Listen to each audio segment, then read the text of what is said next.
వాక్యమే దేవుడు, దేవుడే వాక్యం అయి ఉన్నాడు. కాబట్టి కొద్ది నిమిషాలు దేవుని నామ మహిమార్థమైనట్లుగా అనే వాక్యాన్ని మనం ధ్యానం చేసుకుందాం. ఇంత ప్రయాసపడి వచ్చినప్పుడు ఏంటంటే వచ్చి మనం ఏం తీసుకెళ్తున్నాం అని అంటే ఎక్కడికి వెళ్ళినా ఏదో ఒకటి తీసుకుని వస్తాం గుర్తుగా. అలాగే సన్నిధికి వచ్చినప్పుడు ఏం తీసుకెళ్తున్నామంటే దేవుణ్ణి తీసుకుని వెళ్తున్నాం. సన్నిధికి వచ్చి ఏం తీసుకెళ్తాం? మేలులు తీసుకెళ్తాం అని ఏదో చెబుతాం. నేను అంటున్నాను దేవుణ్ణి తీసుకుని వెళ్తున్నాను అంటే దేవుడు లేడా అని అంటారు. ఉన్నాడు. తరగని దేవుడు, మారని దేవుడు, నిత్యము ఉండే దేవుడు. లోకంలో కొన్ని సీజన్లను బట్టి మారుతుంటారు దేవుడు. తెలుసా మీకు ఆ సంగతి? లోకంలో సీజన్ బట్టి దేవుడు మారుతూ ఉంటాడు. నా కృప కలిగిన దేవుడు 365 రోజులు ఏకరీతిగా ఉండే దేవుడు. అందుకని రోజు తీసుకెళ్ళొచ్చు. మీరు ఎన్నిసార్లు తీసుకెళ్తున్నారు వచ్చి? వారానికి 3 సార్లు వచ్చి తీసుకెళ్తున్నారు దానికోసం. కాబట్టి ఏదున్నా ఎలా ఉన్నా సరే వాక్యం ముఖ్యం. కాబట్టి వాక్యం తీసుకెళ్ళడానికి ప్రయత్నించండి. వాక్యమే దేవుడు. మాటల దేవుడు కాదు, ఆ దేవుడు చేతల దేవుడు అయి ఉన్నాడు. కాబట్టి మీరు వాక్యం తీసుకెళ్ళడానికి ప్రయత్నం చేయండి. మత్తయి సువార్త మీ చేతికి బైబిల్ చదవడం అందరికీ రాదు. వచ్చింది అందరికీ బైబిల్ చదవడం రాదు. కథ చెప్పమని చదివేది చెబుతారు, పుస్తకాలు చదువుకొని చెబుతారు. బైబిల్ అర్థమైతే ఇంకెందుకు ఇలాగా? కాబట్టి అందరూ చదవలేరు, చదివినా అర్థం కాదు. కాబట్టి సమయం ఇచ్చాడు. కాబట్టి సన్నిధిలోనే బలపడింది. ఆయన సన్నిధిలో ఆశీర్వాదాలు గుప్తమైపోయి ఉన్నాయి.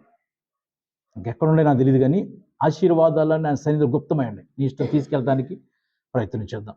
ఇక్కడ ఏమని చెబుతాడంటే మనం వింటున్న మాటలో, తలుపునొద్ద నిలుచుండి తచ్చుచున్నాను, ఎవడైనను నా స్వరము విని తలుపు తీసిన ఎడల, ఎవడైనా సరే నా స్వరం విని తీస్తే, అంటే మామూలుగా వినరా? స్వరం వింటారా? ఆయన స్వరం ఎవడైనా నా స్వరము విని తలుపు తీస్తే అన్నాడు. అంటే అర్థమైంది? విని తలుపు అంటలా, ఎవడైనా సరే ఒకవేళ నా స్వరము వింటే, అంటే ఎక్కువ వింటలేదని అర్థం. ఎక్కువ వింటే ఆ మాట రాదు. ఒకవేళ వింటే, అంతేనా? అలా ఉంది. ఎవడైనా నా స్వరం విని తలుపు తీసిన ఎడలా, విని ఎవడైనా తలుపు తీస్తే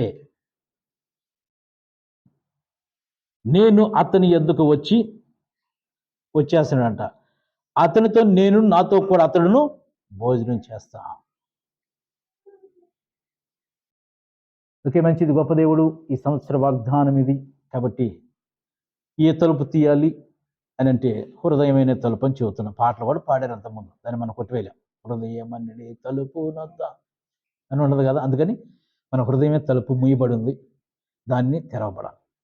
నిజంగా తెరవబడిందంటే బైబిల్లో ఆ వ్యక్తి వాక్యం వింటుండగా హృదయం తెరవబడును అని ఉంది. కాబట్టి ఇక ఇందులో తిరుగులేదు. హృదయం అనే తలుపు అనే దానికి దీనికి ఆర్గ్యుమెంట్ అనేది లేదు. కాబట్టి ఈ హృదయమైన తలుపు తీయబడాలి. తలుపు ఏమవుతుంది? మనకి వేసేస్తున్నా. ఇప్పుడు మీరు ఇలా దగ్గర వచ్చినప్పుడు తలుపులో చేతి తీసుకొచ్చారా? వేసి వచ్చారు. ఆ వేసి రావడమే హృదయం తలుపు కూడా వేసి వచ్చేసారు అక్కడే. ఇప్పుడు మీరు ఎప్పుడు తీస్తారు దీన్ని? ఇంటికి వెళ్ళగానే తీరు. ఇప్పుడు అక్కడ వేసిన తలుపు, హృదయం తలుపు కూడా వేసి వచ్చారు. ఇప్పుడు మీరు ఎప్పుడు తీస్తారంటే ఇంటికి వెళ్ళాక ఆ తాళం తీసి అప్పుడు తీస్తారు.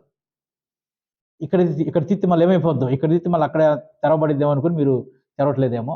కాబట్టి ఆయన ఏమంటున్నాడంటే తెరవమంటున్నాడు.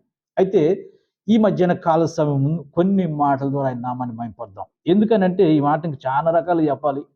ఎన్ని రకాలు చెప్పాలంటే సమయానుకూలంగా మనం మాట్లాడుకుంటాం. కాబట్టి స్వరం వినాలంట.